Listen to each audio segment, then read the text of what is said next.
Hello and welcome back to the second episode in this series together with Hollybob. I'm very pleased to be joined once again by Craig Everett from Hollybob. Welcome back, Craig.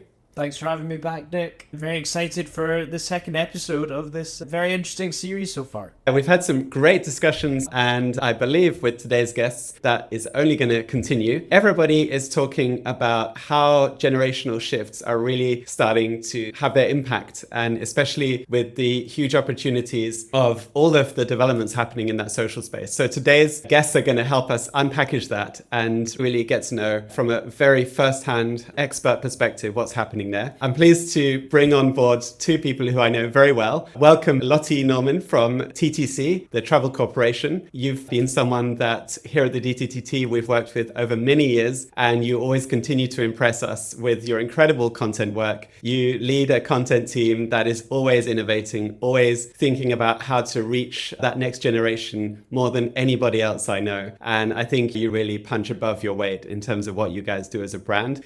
And Jeremy Jauncey, do I need to give you an introduction? You are somebody who is known all around the world. You yourself are an influencer, but more importantly, Beautiful Destinations is doing some incredible work. I've seen some really juicy insights from you recently, which are really helping everybody to understand how to reach that next generation traveler and how to really talk to them in a way which is going to captivate their attention. So great to have both of you on board for today's show. And I guess that's probably a good place to start. So why don't we turn to you guys and hear a little bit more about what you do and perhaps some of the projects that you're working on right now. Lottie, do you want to kick things off? Thanks for having me, Nick. It's been great working with you over the years. With this topic, I'm probably wearing my Kentucky hat today. So I am the CMO of TTC Tour Brand. So I actually look after 5 brands in the portfolio. Tiki, however, is definitely the brand which leads the space in terms of innovation and content, particularly with our focus. So for anyone who doesn't know, Kentucky is the original group travel brand for 18 to 35-year-olds exclusively. Established in the 60s, we've had to evolve as audiences have evolved, and obviously being really at the forefront of the different trends and making sure we're capturing different audiences and different audience needs as we go. We're doing lots in the space. It's hard to talk about one project. There's so much happening and there's never downtime on Kentucky, but it will probably come out through this conversation. I'd love to talk about our Voice of a Generation project, which we do every single year. We're in year 4 now, and that has really been our backbone of a lot of our content projects you mentioned, trying to really understand the youth space and their changing attitudes, how they're shaping travel experiences moving forward, and how we're using that to both reach them and also build product. That's probably what I will keep referring back to as we start talking.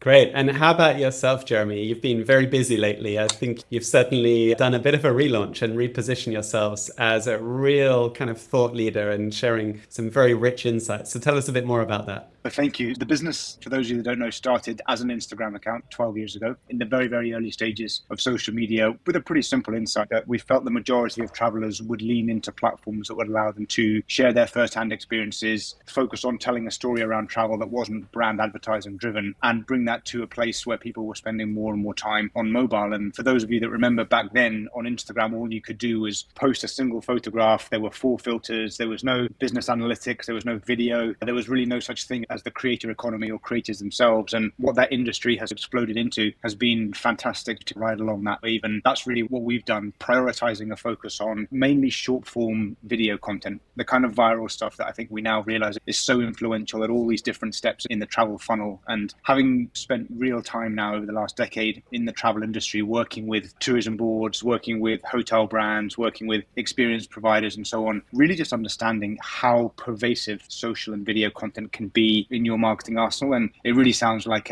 Lottie's at the very cutting edge of the understanding of things. Certainly with many of the clients that we're with, there's a long education process to really get them to understand the power of what they have at their fingertips with social, with content creators, with video content. And hopefully we can unpack a load of that today. Great. I think there's so much happening in this space and it seems to move so quickly. It's very trend driven, right? So we need to really understand what's happening, be on the pulse of that, and be very reactive to how to tell our story in a way which is going to resonate and connect with the right audience. I think before we jump into very well-structured discussion outlines, I'd love to turn to Craig and put you on the spot here a little bit and ask, what would your burning questions be when we think about this topic? I think everybody's got those 2 or 3 things they would love to crack. They'd love to know, how do we succeed here? here. And most of us would definitely feel a sense of frustration with how we're approaching social content engagement. Nobody really feels like they've got it quite right. I think it's interesting as it becomes more and more commoditized. And it'd be interesting to ask whether you both believe it is becoming commoditized, because the kind of advent of all the new AI tooling out there, which is democratizing the ability to create video content and create images and different kinds of content, is a really interesting shift, because for so long, people have always talked about the authenticity of content and that being absolutely at its core. But as content becomes much easier to create, how do you guys see that world shifting? And how do you see the role of AI in the content creation process? And then the second thing would be really interesting to discuss is search interfaces, because the search interfaces have gone from brochures to Google to Instagram to now TikTok to now potentially large language models and chat-based search or voice-based search. What are you guys seeing on the front lines, and how are you dealing with your customers or dealing with your clients in order to help them to understand the world that is transforming and what it's going to look like in the coming months and years, or maybe years and years, who knows?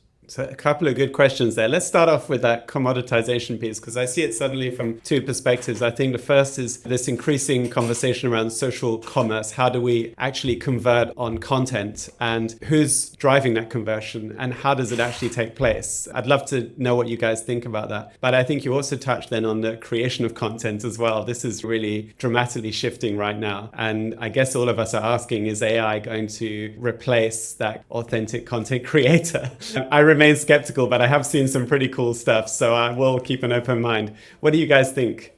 Craig, you hit the nail on the head. The landscape is completely fragmented, and probably more so than it's ever been before. I think the biggest thing as a brand in this space is I'm constantly battling the challenges of, we are here to make money and obviously drive conversions from our audiences. It's not a linear process is the biggest thing. So it's about having the right content across the right channels, but also having purpose. And that plays into the AI space as well. AI is gonna add value. We're still all finding our feet of what its role will be within different businesses and everything. I mean, it's got strong purpose from a customer engagement perspective, particularly customer service side of things. From content, I'm very similar to you, Nick. I don't believe it will replace the content creator. I think it is about purpose though, and it's about having content which actually answers a question or inspires or starts a journey in terms of destination discovery or product discovery. So it's an interesting one. The biggest thing from us as a brand and what we're seeing is that, particularly from a young generation, they're expecting discovery, validation, and booking all in one flow. So that's where we're trying to create content which is answering their discovery questions,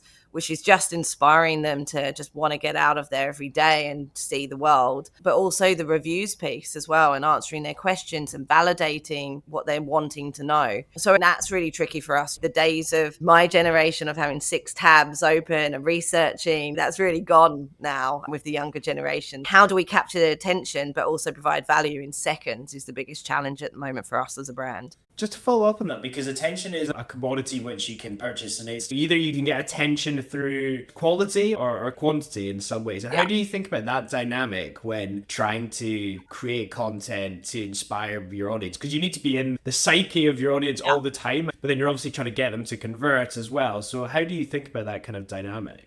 Totally. At Kentucky, we take pride in understanding our audience. We have a really strong community. We're very fortunate that when someone does a Kentucky tour, they fall in love with it. We have insane reviews. We have great feedback, and we let the community do that storytelling for us. And obviously, we have a lot of people who are traveling for the first time, leaving their own countries. And those experiences, as we all know, in the travel space, they're emotional. And that's one of the key things for us. And one of the rules we put is that regardless of the stage of the journey or what we're trying to do with content, it's got to feel personal, it's got to feel emotional, and it's also got to be entertaining, because over the years we've gone from, as Jeremy mentioned, Instagram being just about the beautiful picture and one hero shot, to now it's got to have a connection and you've got to feel something. And it can feel a bit lofty trying to talk to stakeholders about this type of stuff, but it's the reality. And what we've really been core for Kentucky is travel's fun, particularly when you're young. So for us, that's something even if we're giving someone on a real tactical deal or Black Friday, we try and bring that emotional in, what the value exchange is, why you should do it, and also why travel is entertaining. Regardless of what you're trying to do, if you have some core principles around your content and what you stand for and what you're known for and how that replicates over your destination and your product, then that gives you a bit more of a framework to play with as things change. You mentioned the fact that many of your customers, your travelers, are traveling for the first time. And this is such a significant point, actually, that the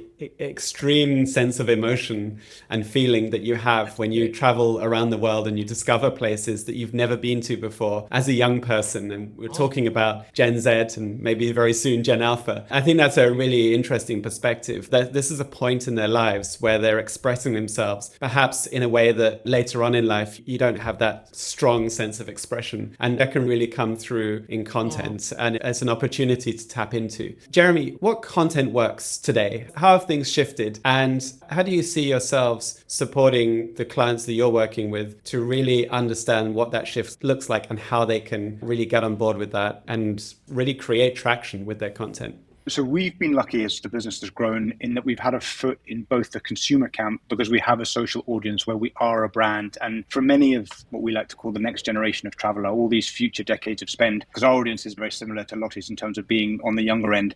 For many of them, we are the reference point that maybe we on the call may have had when we were younger from a Condé Nast Traveler or a Discovery Channel or a Lonely Planet. This next generation, they don't know or resonate with those brands because they're social and mobile first natives. And for many of them, beautiful destinations is their introduction to the world of travel. And so for us, we've always been able to keep this lens on what is it that this next generation of traveler wants. And we have seen a very distinct shift, which Lottie touched on, which was when we launched initially on our social channels, we focused on inspiring people, very much the top of the funnel. Here's beautiful, wanderlusty stuff that'll take you away to a potential place that you could travel to in the future. What we've seen with the maturing of the social platforms, but also in the maturing of the customer's expectation, is that kind of content is great, but it doesn't really fulfill what their needs are. And it touches on the earlier question we had around this changing nature of search, where visual and video search now is going to be the future of travel search. We really think that there aren't going to be consumers who would rather read a long paragraph on an OTA or a publisher versus watch a video of a hotel or accommodation room experience or the destination itself. So understanding that from the consumer, what we've been able to do is make content for each of the stages of the consideration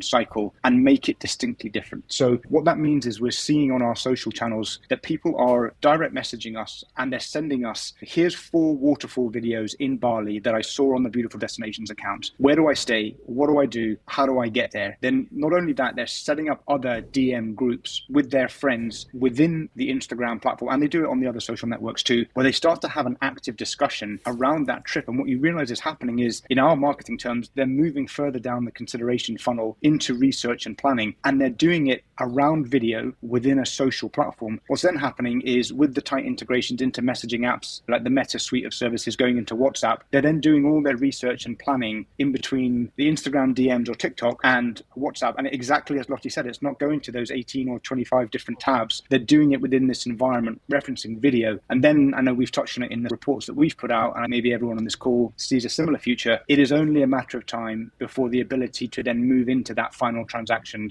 happens within that social space. And we're certainly betting our future on being able to make content for all of those stages of the consideration funnel, and then understanding that they're different. So a lot of the content you might see on BD now, and certainly a lot of the content we're making for clients, is less about the beauty and more about the education. What am I teaching you when you watch this video about the 10 things to do when you go to Tokyo with your wife? Or if you are going with a group of friends for the first time to a new location, what are the things that you should do? And again, representing what you might have seen in a long TripAdvisor review in really engaging video. And so that's the consumer lens that we think about. On the CMO and on the marketing lens, we're always asking the questions around infrastructure, which is generally, do you have a small social team that is making content and it's alongside many other things that they're doing? Do you have a big outsource agency that maybe for some of the bigger brands, then they're maybe not the best at making this always on quick snackable content that you can do at scale? Do you have a creative program and then understand the differences between how to activate creators who are making content and then influencers who are maybe more akin to media and have reach and have audience, and measuring the two things differently? And I think we're in this world where conversations like the one we're having today are happening around all the CMO tables on, are we doing this right? Are we even able to execute at the speed and scale that we need to be relevant on these platforms because of the way we're set up? So seeing those two camps, I think that's probably the biggest change we've noticed in the last couple of years. And I think maybe Lotte, you agree that's the kind of direction of travel at the moment.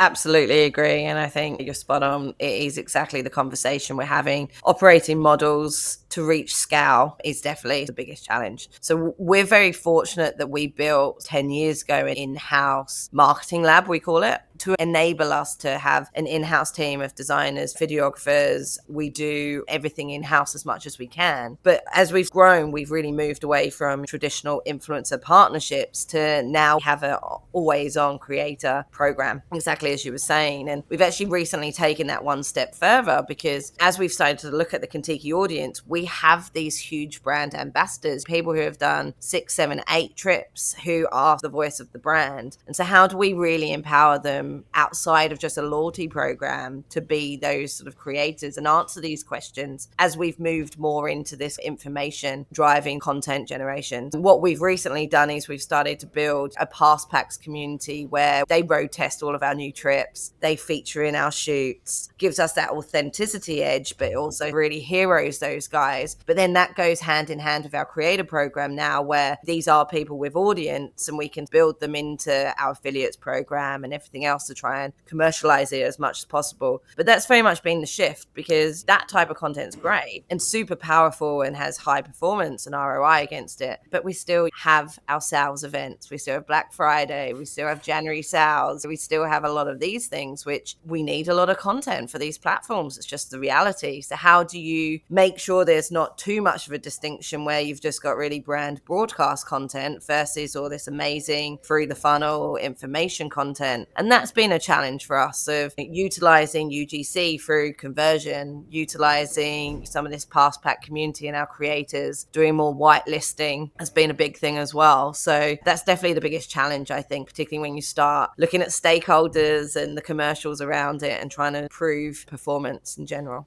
It is so interesting about the content at different stages of the funnel, because everyone thinks about content just as that inspiration. Possibly people don't, but people like me sit there and think about content around inspiration mainly, and placing it at different points of the funnel is such an interesting thing for everyone who's listening to think about. But Jeremy, I think if people listen to what you said there around someone discovering something on TikTok, taking it to Instagram, ending up on WhatsApp, and that bouncing around between those different platforms in order to discover and then organize and then book, a lot of people will be sitting there listening, okay, what needs to be true for that to be possible in my business or for my destination? And what are you saying to your clients, and then on the Contiki side as well? Like, what are you doing in terms of infrastructure to actually make some of that possible? Because we're not there today, but what are the big blockers, or what are the things that people should be looking out for or thinking about in order to be able to solve for that in the future? So there's a couple of things that are quite exciting in terms of what you can do. So the first thing we'd encourage people to think about is that actually this is a reality today. This is how many younger people are booking, and we see it firsthand because of our social community, where people are coming into our DMs really actually across the spectrum of spend as well. So we're seeing people that fit within the Contiki camp that are traveling for the first time, that are looking for a particular travel experience, all the way up to virtuoso travel agents will direct message us and say, my customers come and ask me to plan their honeymoon, and here's an X $1,000 hotel spend that they've planned entirely on videos from your Instagram. So I don't think it's necessarily just a certain segment of the market. We're all moving in that direction. And we took a lot of inspiration from what was happening in China. And we spent a lot of time actually looking at how much further ahead they were in social commerce. And we built pretty good relationships with a company called Ma Fengwo. I don't know if you've ever heard of them, but they're the second largest driver of travel in China. And they set up now, I think it's probably about 8 years ago, multi-billion-dollar company. And they came to the thesis that we have way, way before us. Very simply what they did was they did a partnership on trip.com, which is China's equivalent of Booking or Expedia. And then they went and they licensed all the content from all the Chinese social networks, and they presented that as a presentation layer on top of a trip.com booking engine. So if you're using Ma Fengwo in China as a Chinese customer, you can see video across every stage of the booking process that we see on a normal OTA. You see it as video. And when it comes to the transaction, it's fulfilled by a trip.com, which gives the customer the confidence that it's a safe transaction, manages the whole end-to-end process of security security if anything were to go wrong. But everything that gets you to that transaction is done by video from social media networks. And so we believe that the Chinese market has always been that little bit ahead of us over here, and they're very integrated with the concept of the super app where you can use WeChat to buy, to have news, to share money with your friends and family. They're very integrated around that concept. And they were also way, way ahead of us when it came to buying through social lower consideration items like clothing or beauty, which is actually now fairly ubiquitous on the social platforms for us. I think it's just a matter of time before travel is fully enabled. And it's almost like the conversation that I may have had with you two had with your parents when the internet launched. Is someone's going to pull out their credit card and is going to buy something on the internet. And for that generation, it seemed absolutely crazy. I think for this next generation, the thought of seeing everything I wanted to see around a trip, planning it and booking it on mobile and on social will be very much second nature. So I think it's there already. We just need to then work through what kind of content helps a person get through that process.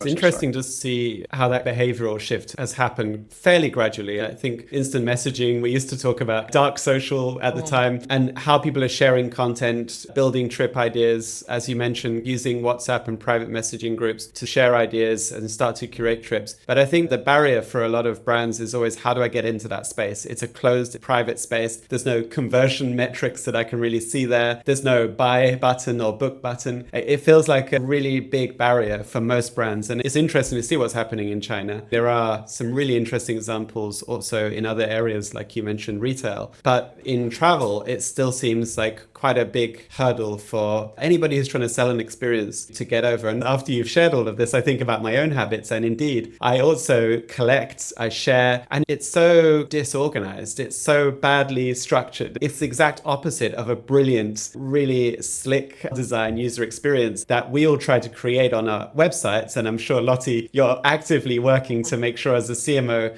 you've got that really perfect digital presence. But if all the decisions are being taken outside of that, how do we break through that barrier? And one of the questions I would have here is about the more spontaneous decisions. How do those take place? And I know Craig, for example, being very focused on the kind of experience space, we also make decisions in trip about what we're going to do, where we're going to visit, what experience we're going to book for later on today or tomorrow. How do you see everything in terms of how a brand can actually drive a conversion in this space where they're maybe not really welcome?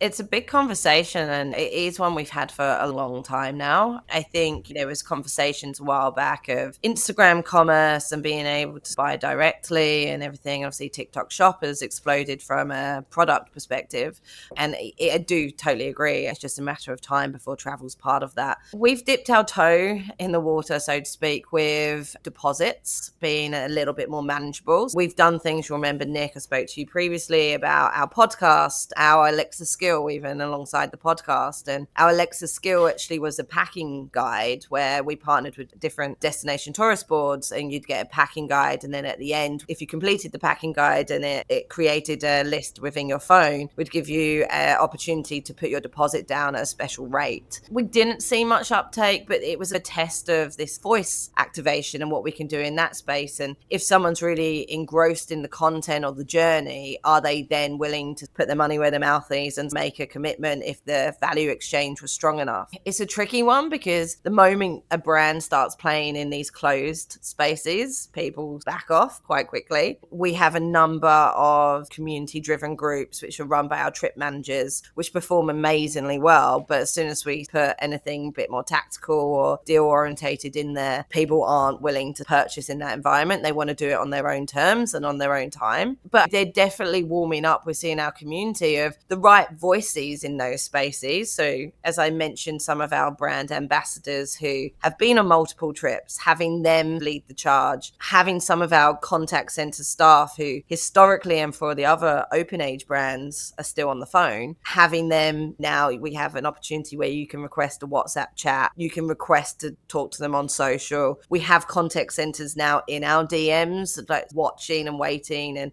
answering some of these questions. So for us, we're just learning at the moment. I don't think until the platforms help support us from a technology perspective, you can't be too intrusive. So we're listening to our audience. We're doing lots of focus groups. We're waiting for them to tell us really how they want to take that next step to conversion. And for the time being, we're just mobile first. So we still know mobile is king, but it's a watch and wait for us.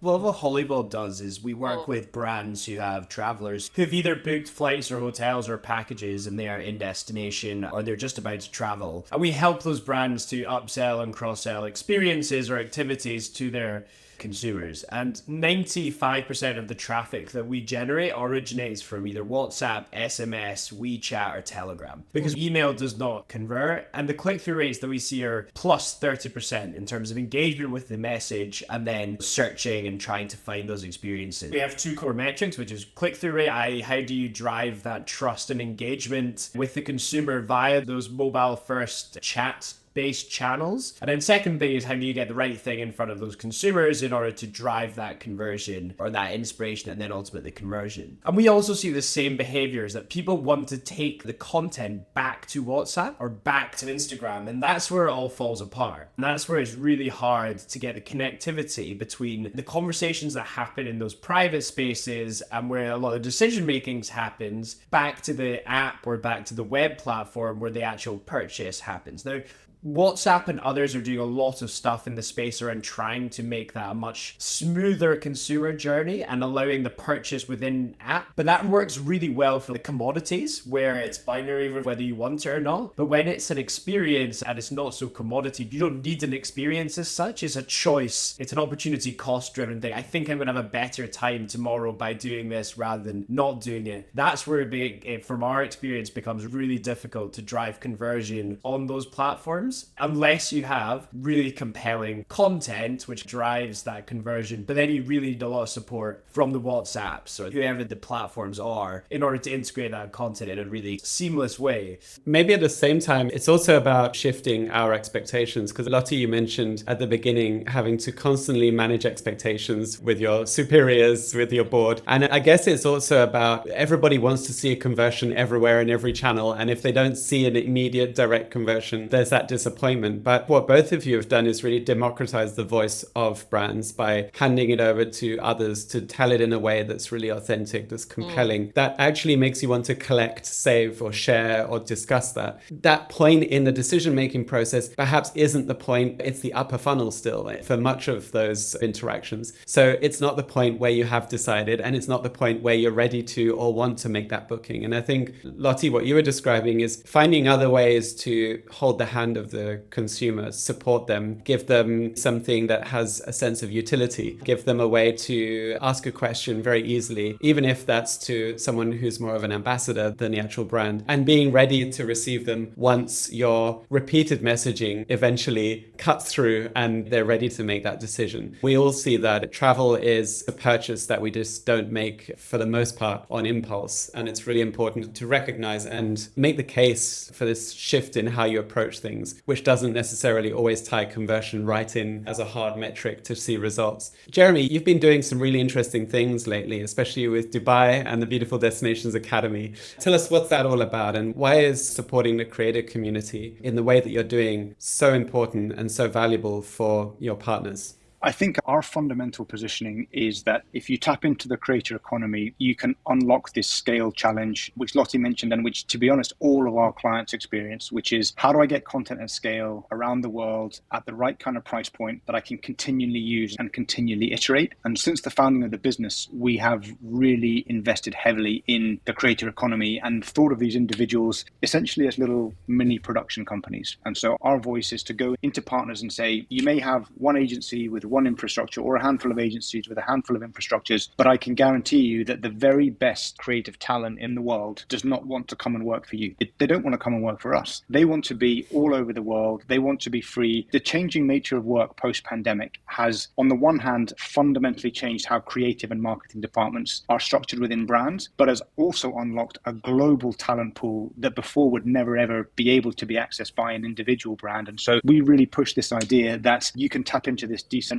workforce that will be even better at telling a story of your product for their source market than you will, and so unlock that value. And what we found as we were going through that process was, on the one hand, you might have this incredibly talented creator who 10 or 15 years ago probably would have been a creative director or a director of photography in an agency, but today has taken it upon themselves to teach all the skills that you would need to do 5, 6, maybe even 10 roles in a traditional agency, and you get that in one person. And so if you know how to brief them and you know how to work with them. And having been one myself and started the business with my brother, who is a creator and founded with creators, knowing how to work with them and the challenges that they face around when you're making content, you're not managing your business. If you're deeply creative, you don't want to think about your P&L and managing accounting. And if you're working with a big brand, the difference between getting paid on 30-day net payment terms between 60-day net payment terms is massively challenging. And so being able to come in and be that translation layer for the brand to get the best out of creators and then take away a lot of headache for the creators and working with the brands has always been our focus and our remit. What we realized, however, was that one, we could help professionalize the industry by putting down everything we've done over the last 10 years, which is what the Beautiful Destinations Academy is. It's essentially a curriculum that we've built with a number of learning and development professionals on color grading, sound design, all the stuff you need to make content, how you use AI to take one piece of content, make it 100 pieces of content, and then actually blended it with a real tourism and travel marketing curriculum, which is what the Dubai Department of Economy and Tourism have themselves. So within their tourism board, they have a tourism college, which every year spits out a whole load of talented hospitality and tourism marketing professionals. And so we've blended our curriculum with the view that we can put more well-rounded creators out into the workforce and then professionalize this a little bit. Because equally, I think a lot of companies, and I think Lottie, probably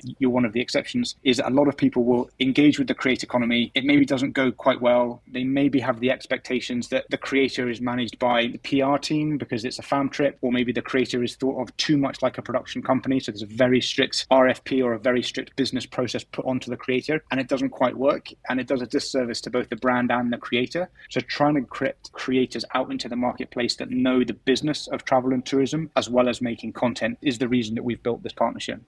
Jeremy, how do you define creator? Does every customer become a creator? And like true user-generated content becomes the real... How do you think about that? I think it's different for every brand, and there is no one universal answer. So we built our brand and our business initially using user-generated content. We got really good at curating content. When we started to move into the world where we were really trying to help our clients drive sales, what we realized was that for us, UGC content wasn't working because UGC content wasn't shot for purpose. And so what we still see today is a lot of brands will take UGC content from the community and try and bottleneck it into delivering a return or delivering a marketing outcome, when in reality, the person that made that content just did it with their own creativity and it's a nice piece of content. They weren't thinking, how does this translate into reducing the cost per acquisition on my marketing spend? Or how do I show something that's going to drive to a specific transaction? They're just not thinking like that. So again, it depends on every brand and every brand is different, but we've certainly moved away from UGC into being the funnel of creating content and saying, actually, you really need to think about creating original content for whatever the objective is.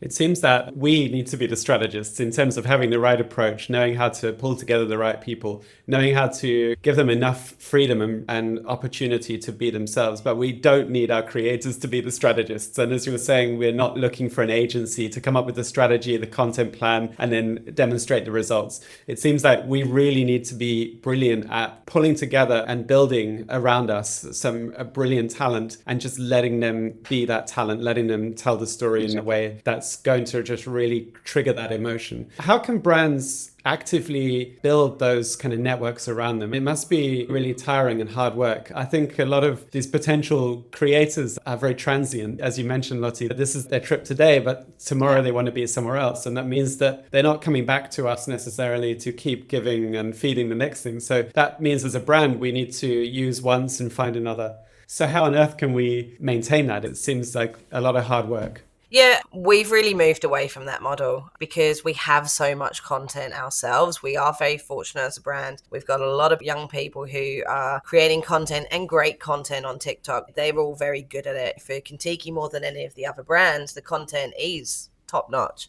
However, we have to, with our creators and with our ambassador program, we don't use someone just once. They sign on with Kentucky. They have to truly believe in the brand. And we haven't always been that way. We've used some big names historically. We've used some celebrities before. We've used big influencers where they've done it once for a brand campaign and then we haven't used them again. And that's where you really see the drop. You're not building that rapport and we're not getting that cut through. Now we use a guy at the moment who's really big in Australia called Nathan Lust. You could say he falls into the influencer slash creator space. He's got huge audiences and he's starting to get a lot of brand partnerships in Australia. But he truly loves us. He has been on about 8 different Kentucky tours. He's been on tours. He's done some shoots for new products, but he's also been on real trips with real travelers. And so he's a true ambassador, and we use him time and time again. And we give him freedom. He does a lot of dance content. So he goes to beautiful beaches and these amazing TikTok dances and stuff. But then he'll also just do things which are just him and what he would actually create just on his holidays himself authentically and shares them. And that's where we see the real purpose. So we really try and engage people in this 24-month and beyond contracting. That's where we see the biggest value. And in these niches, from a Kentucky perspective, less so for open age, we're really looking at people who aren't travel influencers. Someone who's got a passion for music or food or something outside of that, where travel can underpin all of that. And I think that's where we get the cut through and start to get people who have never heard of Kentucky start doing organic search, looking us up on the platforms. The discovery really begins. And it's from less so in the travel space, it is more these passion-led creators for us is where we see the sweet spot. It's not for all brands. Some brands still really need the travel authentic influencer, but for Kentucky, yeah, it's about passions. So it seems really about finding the right blend between talented creators. They can talk to their audience, they can talk to your audience and others, but also they're true ambassadors. They love the brand and there's that reward payoff in how you build that relationship with them. There's one topic that we really haven't touched on, but I think we have to because people expect it. And as you might expect certain things from different creators, I think our audience always has questions about AI. Let's turn to AI and the evolution of the whole technology landscape today and just get your perspectives on how AI is shifting, perhaps disrupting both the discovery side of things, but also the content creation and perhaps the editing side as well. You mentioned, Jeremy, being able to just churn out huge volumes of content now thanks to AI from something that's originally created. So what are your perspectives on this and where do you see it going? There's maybe 2 things I talk about. One is the workflow efficiencies and scale that AI enables, which I think is the most exciting part of when we think about content creation. I'm also in the camp of both of you that I don't think AI is going to come and just completely replace creativity and creators, but I do think that the right kind of creators, and certainly in our business, will be infinitely more enabled by embracing AI. So we use it pre-production. We find that with the way that we've trained the language models that we use, we have 100 world-class creative directors at the palm of our hand as a thought partner when we're bouncing off ideas. And again, I go back to the more traditional reference that many brands are used to when the creative director is wheeled into the room to come up with the big creative idea and their creative team go away and they build loads of decks and presentations and it takes weeks. That just doesn't need to happen anymore. And so for us, it's technology enabled. We can then use that to create incredibly exciting and impactful briefs for creators, really getting under the DNA of a brand, really understanding what they're trying to do in a way that I just think is much, much more efficient and much more scalable than maybe having it done with an army of physical people. So that's been a huge benefit for us. Same with the strategy, data and insights work, where we can start to reference much faster on a much more global scale, giving the top 5 viral campaigns of the last 60 days, which brands were they, what did they do, compare that to this brand core identity and what they're doing. Based on all of that, come up with some ideas that are rooted in data that we can then bring to our clients for a brief that we can make content from. So the pre-production process has been amazing. It's been really exciting for us there. Where we then see it, which is what you were alluding to, Nick, become a real efficiency driver, is then on the output. So our teams, instead of going out and then delivering a client maybe 20 or 50 pieces of content, can now deliver hundreds of pieces of content because the editing tools can take the piece of content that worked well on social, bring it back in and make multiple different variants of that piece of content depending on the platform or where you want to run it. And so we've started to invest a lot more time in partnerships with media buying partners like Meta and others who are feeding back to us and saying, hey guys, this kind of content is what's really working. We did a little bit of ad spend on this. Can you now take that core hero video you did and then translate it into a bunch of different edits that we can then use and then we can scale out? So that technology enabled testing on media, I think, is also a massive benefit and was something that wasn't possible before AI. That's been on the workflow and content side. We're also equally excited of the application of AI within the planning and research going back to that native idea of people engaging through the DM on social. And a couple of years ago, we launched a business called Layla, which was really a whole planning experience driven by AI that allows a user to DM us or DM Layla to ask for information about absolutely anything. And similar to the Marfeng World model, sitting underneath Layla's personality and her insights is a booking engine driven by booking.com, is a flight engine driven by Skyscanner. But the videos that you see that present you your search results are beautiful, just videos and videos from other creators. So what we found in that process, and actually I'd love to hear your experience too, was that actually consumers aren't yet having a conversation with Layla and going straight to buy. We're not seeing that yet. And I think where we're maybe as an industry doing a little bit of a disservice is a big OTA announces a partnership with a large language model and says instantly everything's taken care of. You never need to go and book. It's all going to be done for you, and we'll change your flight. And when you miss it, we'll rebook you and your kids will get the special meal. And we've just set this bar that's so high that the reality is that we're just not there. And I don't think that's really what people want to use these tools for. What we've been able to do with Layla is actually deliver almost like a very personalized travel advisor would give you. And rather than actually see people book travel through Layla just yet, they're actually signing up for subscriptions. And what they're paying for is the knowledge and the insight. We're finding that a consumer will go through both a voice-driven message and a text-driven message for 12, 15 minutes, as if they're having a conversation with a real human. What becomes really exciting for us in that environment is the amount of understanding of that consumer's needs that you have is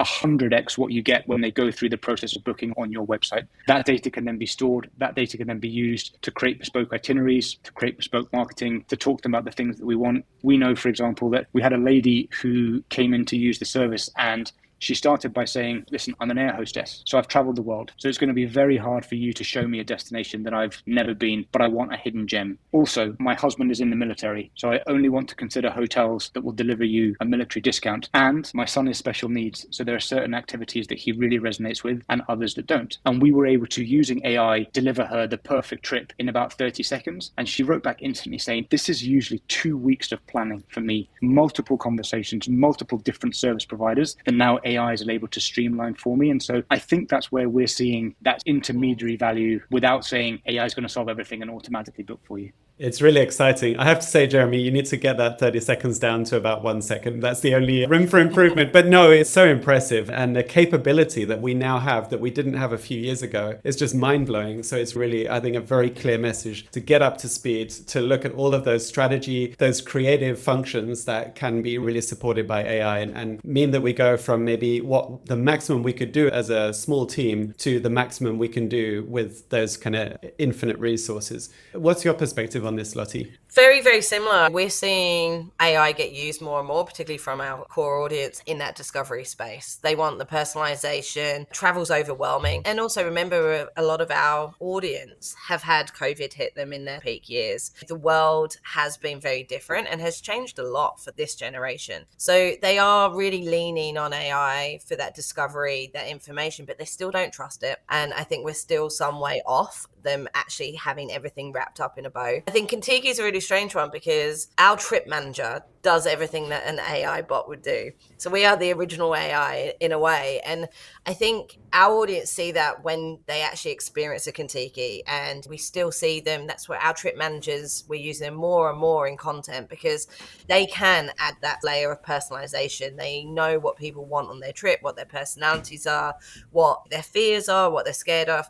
And that's the kind of thing where how do we combine the two is probably our biggest challenge now. So we want AI to be as personal and then hand over to our trip managers when they get on the road and they actually get on the trip. But I think the scale and efficiency is our biggest thing. We embrace all of the tools and new technologies which come out because we have to. We are still a relatively small team considering we are the global marketing and content team. And it is those nuances in market. So how can we use these technologies to do a lot more creative iterations as opposed to restarting content from the scratch every single time? We also are doing a lot of work with Meta and some of the platforms as well in understanding what are those creative insights which can then just unlock and allow us to do things at scale. What are those wins we can take into additional campaigns instead of the days of starting from scratch, rewriting a brief, what do we want to do? Instead, it's having a campaign which will last for 24 months and just different creative iterations of it and different guises. technologies. And I think that has been really beneficial for us because it's allowed us to embrace some of these new technologies, and from an editing perspective, as well as insights and research, and also just being able to get the insights from a media perspective as well, which is just so critical. How people are engaging with this content, what's driving that click through, what's driving that conversion. So very similar in general. We've got a mantra of the team: don't be afraid of AI, embrace it. We've got to get rid of the scaremongering around it, I think. Fascinating just how broad the application is across the value chain. I just got off a call with our tech team this morning where they've implemented AI tools using Cursor and a few others, and they reckon they've doubled their output in the matter of a couple of months. And we're developing features in days that would have taken weeks, and all of our testing is now automated. So we deploy anything into our production environments is tested using different AI tools, and all the way up to discovery of content to all the way down into the granular of engineering. It's terrifying, very exciting. It's going to be interesting to see how it all plays out. The thing that really stands out for me from what both of you have been saying is the insights that you can gather from that. Because when you think about conversational marketing, which was the trend of yesterday, but it's still very much here today, it's really hard to capture information from unstructured conversation, but AI can just do that in seconds. And so if you have 1,000 conversations, you can really start to understand and dig deep on those. This is something you would have had to hire a consultancy or an agency or a research partner to do in the past, and you can do that instantly. And that allows you to shift both how you do things, your approach to it, what people expect, but also the products, the services. I guess, Lottie, you're going to see an increasing demand for more bespoke, more customized itineraries and experiences, which perhaps if you see AI as a partner, you can do that together with the teams that are so skilled and experienced in building those. So it's really exciting. And I definitely can see that if we think about Gen Z and the next generation, Gen Alpha, we can really see that as a brand, we can create and be relevant for them if we embrace these developments and we really understand how they're connecting and what their expectations are. So I'm very optimistic and excited about how our industry can make that shift. And you guys are the ones to learn from in this space. So keep on doing what you're doing, keep on sharing that. It's been fantastic discussing this with you guys today. I think we've covered so much. Final thoughts from you, Craig? What would be the key takeaway here? There's so much to learn from what Lottie and Jeremy have laid out. The content world is changing so quickly, from where people to search to how they search. The one golden nugget among all of them that we're sharing is that content throughout the flow and driving towards a conversion. And it's not just about the amazing wanderlust images, it's about everything and that hand-holding of consumers throughout that flow. Huge amount to take out of that, but that was the one thing that I'll take away, which is super, super interesting and something that I've not really thought about before. Craig, Lottie, Jeremy, thank you so much for joining us today. It's been a great discussion, and we look forward to continuing that in the rest of the series. Thanks, guys. Thank you. Thanks for having us.